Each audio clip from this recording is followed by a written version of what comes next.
Hello दोस्तों, मेरा नाम है आनंद सिंह। स्वागत है आपका कहानियों की श्रृंखला में।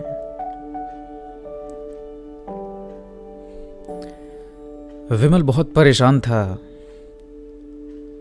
उसे समझ में नहीं आ रहा था कि वो इस परिस्थिति से कैसे निपटे। वो अपनी माँ को बहुत चाहता था, किंतु उसकी पत्नी और बच्चे उसकी माँ से बहुत दूर भागते थे, क्योंकि उसकी माँ की एक आंख नहीं थी। साथ ही उसकी कमर भी 90 अंश पर झुकी थी। वैसे वह अपना काम सब खुद कर लेती है, किंतु फिर भी वो उसकी पत्नी और बच्चों के लिए हमेशा खटकती है। दादी, आप ऊपर के कमरे में जाओ, मेरे दोस्त आ रहे हैं, विमल के बेटे अखिल ने बड़ी बेरुखी से कहा। पर बेटा, मैं तो यहां बहुत दूर बैठी हूं, विमल की मां ने बहुत प्यार से कहा। नहीं, आप उनके सामने मत रहो, वो मुझे चिढ़ाते हैं, अखिल ने जोर से डांटते हुए कहा। क्या हुआ अखिल, क्यों चिल्ला रहे हो? विमल की पत्नी कामनी ने किचन से ही आवाज लगाई। देखो ना मां, ये दादी यहीं ड्राइंग रूम में बैठी हैं और मेरे दोस्त आ रहे हैं, अखिल ने शिकायत भरे लहजे में कहा। माँ जी, आप ऊपर चली जाओ, क्यों हम लोगों को लजवाती हो, कामनी ने बेटे का पक्ष लेते हुए कहा। बेचारी सरस्वती चुपचाप उठकर जीने के सहारे ऊपर जाने लगी। कमर झुकी होने के कारण उन्हें ऊपर चढ़ने में बहुत परेशानी हो रही थी, किंतु वो पूरी ताकत से ऊपर के एक अकेले कोने वाले कमरे में जाकर बैठ गईं। विमल बाजू के कमरे से सब सुन रहा था। उसे कष्ट हो रहा था कि उसकी मां को अपमानित होना पड़ रहा है, किंतु वो असहाय था। अगर वो कुछ कहता है तो पत्नी और बच्चे उसका विरोध करने लगते हैं। दूसरे उनके तर्क भी सही लगते हैं। क्योंकि वह एक प्रशासनिक अधिकारी था, उसका सामाजिक स्तर बहुत ऊंचा था। उसकी ससुराल भी एक उच्च घराने में थी, अतः वह चुपचाप इस तरह हर दिन अपनी मां को अपमानित होते देखता रहता था। रात को विमल की पत्नी ने कहा, देखो जी, अब कुछ करो। कल कलेक्टर साहब की पत्नी आई थीं, माँ जी अपनी देशी धुनधारा में उनसे मिली। मुझे बहुत शर्म आ रही थी, बताते हुए कि ये मेरी सास हैं। मैंने कह दिया कि दूर के रिश्तेदार हैं, इलाज कराने आई हैं। विमल को रोना आ गया, किंतु फिर भी वह चुप रहा। उसे समझ में नहीं आ रहा था कि वो क्या करे। अपने बेटे की मनः स्थिति को सरस्वती अच्छी तरह से जानती थी, और बेटे को कोई कष्ट ना हो इसलिए वो हर बात को चुपचाप सह लेती थी। विमल बहुत उदास रहने लगा। एक तरफ परिवार और सामाजिक स्तर पर जीने की प्रतिबद्धता थी, तो दूसरी ओर मां। आखिर मां से अपने बेटे की यह हालत नहीं देखी गई।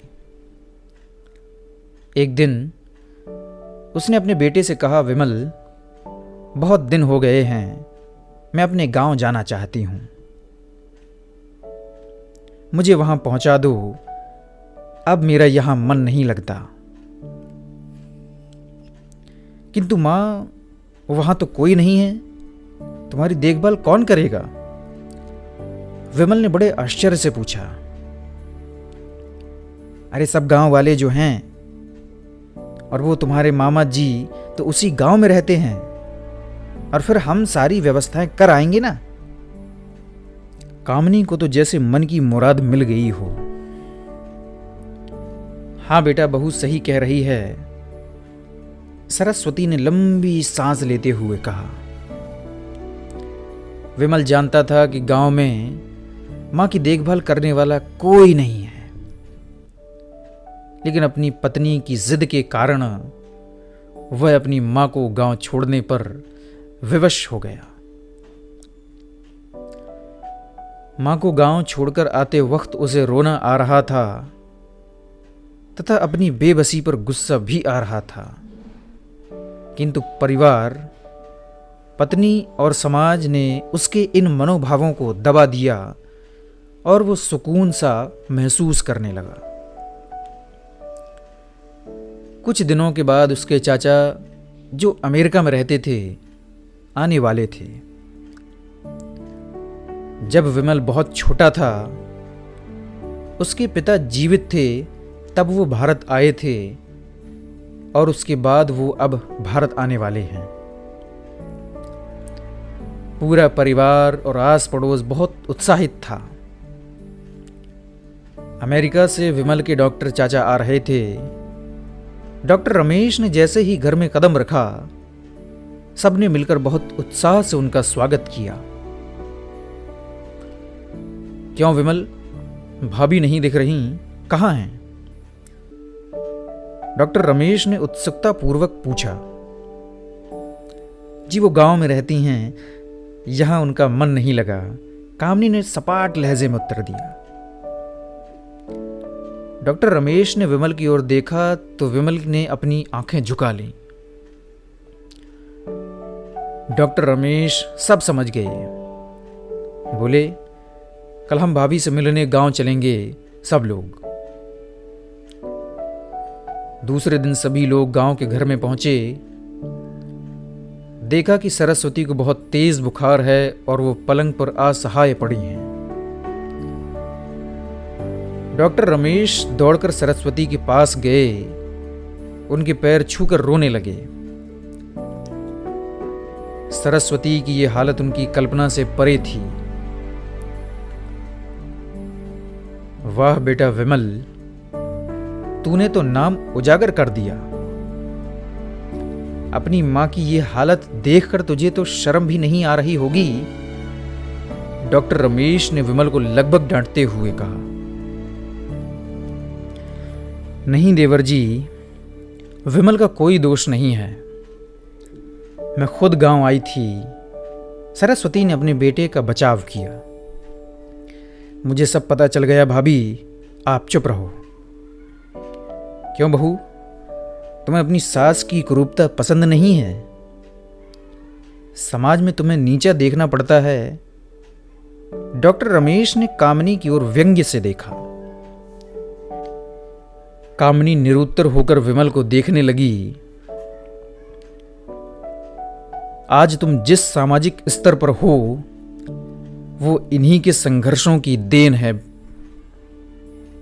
और बेटा विमल, तुम्हें शायद मालूम ना हो कि बचपन में जब तुम 1 साल के थे, तब छत से नीचे गिरने के कारण तुम्हारी एक आंख फूट गई थी और तुम्हारी रीढ़ की हड्डी में भी समस्या थी।